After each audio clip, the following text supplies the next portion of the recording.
Isa talaga sa hindi ko pwedeng lagpasan ay ang i-document ang mga school programs ng aking mga Junakis. At para nga sa school year na ito nga ang kanilang kauna-unahang school program ang Buwan ng Wika. Para nga sa selebrasyon ng kanilang Buwan ng Wika, 2 araw nga itong naganap. Kahapon nga ay tinawag itong pistahan sa paaralan kung saan makikita nyong nakikiisa at nakikipaglaro ang bawat mag-aaral. At bukod nga sa palaro, syempre hindi mawawala sa pistahan ang kainan. Kaya naman, ang bawat baitang mula preschool hanggang elementarya ay may iba't ibang pagkaing dala na ihahain para sa lahat. Kagaya nga nitong pandesal, Shanghai at makulay na puto, sopas, mais, pika-pika na french fries at hotdog, may palamig, fishball at kikiam din. Naging maayos, masaya at makabuluhan ang unang araw ng selebrasyon nila ng Buwan ng Wika dahil na rin yan sa pagtutulungan ng bawat magulang at mga guro. At siniguradong lahat ng bata ay uuwing busog. At ngayong araw nga ay ang pagpapatuloy ng kanilang selebrasyon kaya maaga pa lang inasikaso ko na nga itong aking mga Junakis para bihisan nga ng kanilang costume. Inayusan ko na nga rin ng very slight si Ate Carmela dahil bukod nga sa kanilang pagsasayaw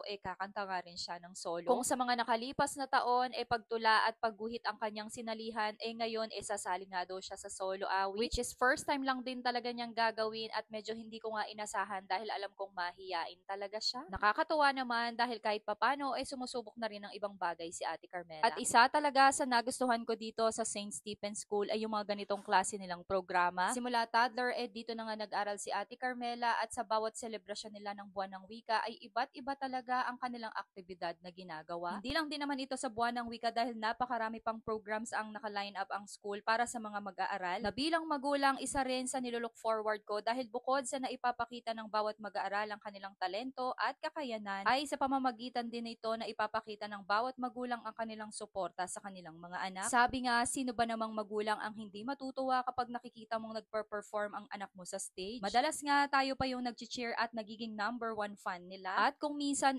talagang maiiyak pa talaga tayo dahil sobrang natatouch tayo sa galing ng ating mga anak. Alam kong maraming parentals ang makaka-relate din sa akin dahil bilang isang Pilipino, isa din ito sa kulturang maipagmamalaki natin. At dahil selebrasyon nga ng Buwan ng Wika, katutubong sayo nga ang naging pangunahing bilang ng bawat seksyon. Nagpamalas din ang ibang mag-aaral sa pagtula, pagsalaysay ng maikling kwento at ang pag-awit, kung saan dito nga sumali si Ate Carmela. Ito ang wika ko, ito ang wika ko, tayong lahat ay may itong Pilipino.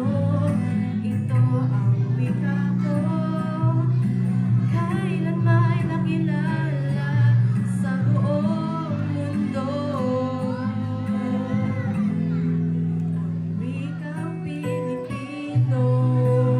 Halatang medyo kinakabahan nga siya sa mga oras na ito at may mga linya pa nga siyang nakalimutan, pero para sa akin sobrang proud talaga ako dyan kay Ate Carmela. Para sa first time na pagsubok niya dito talagang nakakahanga dahil yung pagtayo pa lang niya dyan sa stage talagang napakalaking bagay na. Kaya okay lang yan anak kung nakalimutan mo, ang mahalaga sumubok ka at naipakita mo ang iyong kakayahan. At kagaya rin ng palaging paalala sa atin, tayong mga Pinoy ay hindi basta-basta sumusuko. Pilipinong nagkakaisa at may mayamang kultura. At higit sa lahat, tayo ay may wikang mapagpalaya. Yun lang, salamat sa panonood!